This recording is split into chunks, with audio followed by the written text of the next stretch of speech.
take us back to like what was that tipping point when you were seeing all these things and you said, I'm going to go out and do this on my own. So I went through general psychiatry and then pediatric psychiatry fellowship. After that point, not surprisingly, had gotten the job as the medical director of emergency psychiatry at the Children's Hospital.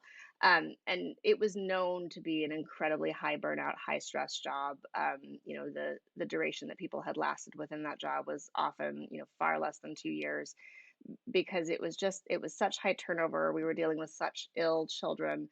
And I think, the lack of ability to make sure that, consistent, outstanding care was provided, from start to finish was just incredibly challenging. And I remember sitting, in a meeting and talking about, what has been the previous vision for this program and what are we thinking about, going forward. And I have some ideas.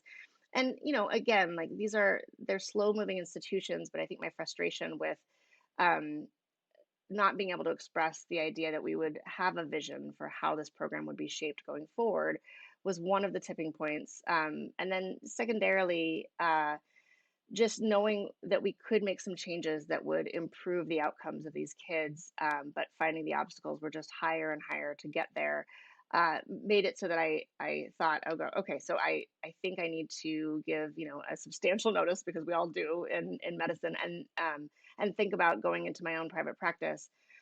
So you're right. It wasn't, like, oh yeah, Dr. Jane, it was so easy. I just, decided to do it and, opened my door and hung a shingle and we were all set.